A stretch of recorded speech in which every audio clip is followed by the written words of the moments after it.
Our hearts beat to the city streets. We began to feel the fire. We rise like tall buildings as the chemicals, they take us higher. The night's young and it's just begun as she puts her hand in mine. তো বন্ধুরা দেখো, এদিকে একটা চাটনি করছি আম দিয়ে, tomato দিয়ে আর গুড় দিয়ে। এই যে গুড়, এই দিয়ে চাটনি করছি আম দিয়ে, টমেটো আর গুড় দিয়ে। জাস্ট অসাধারণ হয়, ফাটাফাটি হয়। তো আজকে বড়মশাই বললো চাটনি খাবে, তো চাটনি করছি। এদিকে দেখো ভাত হয়ে গেছে, উচ্ছে ভাতে দিয়েছি, ওটা মেখে নেবো সর্ষের তেল লঙ্কা দিয়ে নুন দিয়ে। আর এদিকে বেগুন ভাজাও হয়ে গেছে। বেগুন ভাজাটা মেয়ে আসলে খুব ভালো খায়, ওই জন্য একটা বেগুন ভাজা করি। মেয়ে কেন, সবাই খুব ভালো খাই আমরা বেগুন ভাজাটা। আর এদিকে মুগ ডালটা সিদ্ধ হয়ে গেছে, ফোড়ন দেবো। আর দেখি কি করা যায়, ডিমের অমলেট করবো, নাহলে অন্য কিছু করবো একটা তরকারি। তো বন্ধুরা দেখো, আমার চাটনি পুরো রেডি হয়ে গেছে, একদম জাস্ট মুখে লেগে থাকার মতো হয় এটা। চাটনি আচার যাই বলো, এটা কিন্তু স্টোর করে অনেক দিন রেখে খাওয়া যায় ফ্রিজে। এদিকে ডালটা ফুটছে, ডাল ফোড়ন দিয়ে দিয়েছি, মুগের ডাল। ও লেবু দিয়ে খেতে যা দারুণ লাগে না, একটু ঘন ঘন করে করবো, ফুটলেই ঘন হয়ে যাবে।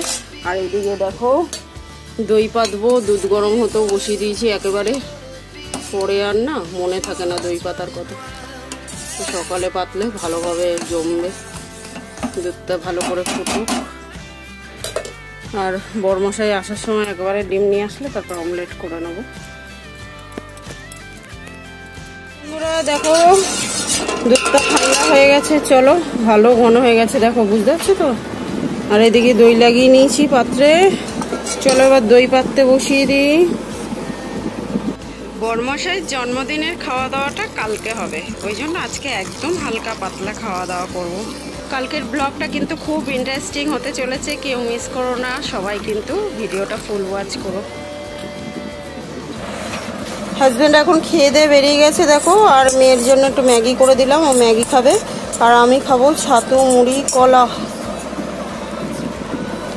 আমি খাবো ছাতু কলা আর মুড়ি, ওটাই মেখে নিচ্ছি, একটু পাতলা করে নিয়েছি ঠান্ডা জল দিয়ে, খেতে ভালো লাগবে। কারণ গরমে এখন ঘন ঘন খেতে ভালো লাগবে না। চলো খেয়ে নিই, তারপর অনেক কাজ আছে। বড়মশাই খেয়ে দিয়ে অফিসে বেরিয়ে যাওয়ার পর প্রত্যেক দিন 1 ঘন্টার মধ্যে আমার সংসারের কাজগুলো করে আমার এই ছোট্ট ঘরটাকে কিভাবে সাজিয়ে গুছিয়ে রাখি, আজকে সেটাই শেয়ার করব তোমাদের সঙ্গে বন্ধুরা। তো দেখো, সবার আগে এখন গ্যাস ট্যাস ভালো করে মুছে, যেখানটা গ্যাস রাখি দেয়াল টিয়াল সমস্ত সার্ফ দিয়ে মুছে ভালো করে জল পাল্টে পাল্টে 2-3 বার করে পরিষ্কার করে নেবো। এটা কিন্তু প্রত্যেক দিন আমি করি। গ্যাস পরিষ্কার রাখলে মা লক্ষ্মী সন্তুষ্ট হয়, ওই জন্য সবসময় গ্যাসটাকে পরিষ্কার রাখি। ভালোবাসা ভালোবেসে থাকে তার কাছে, ভালোবাসায় ভালোবেসে বেঁধে যে রাখে।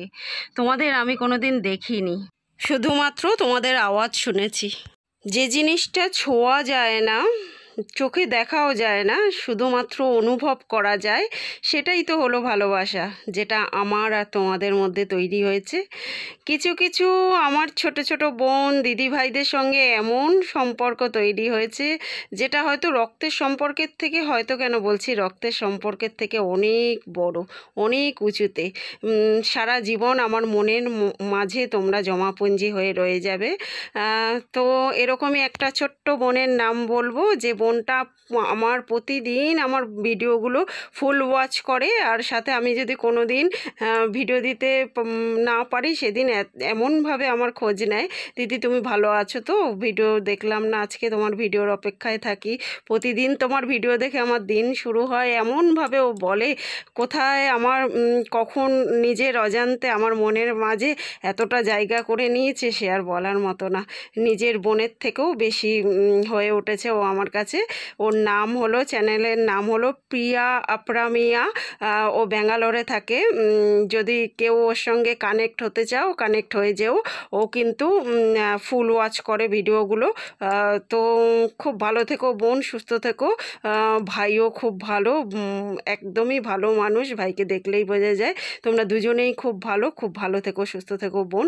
এরকম কিছু কিছু বোন দিদিদের নাম আমি প্রত্যেক দিন আমার ব্লগে নিতে থাকবো, যারা আমার ভিডিওগুলো ফুল ওয়াচ করে। একদিনে সবার নাম নেওয়া তো সম্ভব না। ভেবেছিলাম কালকের ব্লগে যারা যারা মেসেজ করেছো তাদের নামগুলো নেব, কিন্তু 230, 40, 50 সামথিং মেসেজ এসছে, তো এতগুলো নাম তো নিতে পারবো না। কিন্তু যারা ফুল ওয়াচ করো প্রত্যেক দিন, তাদের নামগুলো প্রত্যেক দিন কারুর না কারুর নাম আমি নিতে থাকবো। তাহলে তোমাদেরও সুবিধা হবে যারা ফুল ওয়াচ করে তাদের সঙ্গে কানেক্ট হতে। তো চলো বন্ধুরা, দেখো সারাদিনে কাজকর্ম, কাচা ধোয়া মাজা, যেগুলো প্রত্যেক দিন বরমশাই অফিসে বেরিয়ে যাওয়ার পর 1 ঘন্টার মধ্যে আমি করি। আর এগুলো করে আমার ছোট্ট ঘরটাকে আমি সাজিয়ে গুছিয়ে পরিপাটি করে রাখি। তো আজকে এই পর্যন্ত। আবার কালকে দেখা হবে নতুন একটা দিনের সঙ্গে, নতুন একটা ব্লগ নিয়ে। ততক্ষণের জন্য সবাই কিন্তু খুব খুব খুব ভালো থেকো, সুস্থ থেকো। আর আমার ভিডিওগুলো ভালো লাগলে লাইক, শেয়ার, কমেন্ট করে চ্যানেলটাকে সাবস্ক্রাইব করে দিও। তো আজকের মতো টাটা। কালকে অনেকে মেসেজ করেছো, সবাইকে জানাই, প্রত্যেককে জানাই আমার মন থেকে অনেক অনেক ধন্যবাদ, অনেক অনেক ভালোবাসা আমার তরফ থেকে। আমার আরেকটা আপু জানতে চেয়েছো যে যারা ভিডিও দেখে না, শুধু মেসেজ করে চলে যায়, তাদের কি করা উচিত। তো আপু, কারুর চ্যানেল সাবস্ক্রাইব করে আবার আনসাবস্ক্রাইব করলে তোমার নিজের ক্ষতি হবে। তো পচা আলু একটা ভালো আলুর মধ্যে রাখলে কতগুলো ভালো আলুকে কিন্তু পচিয়ে দেয়। তো কি করা উচিত সেটা নিশ্চয়ই তুমি বুঝতে পারছো। টাটা।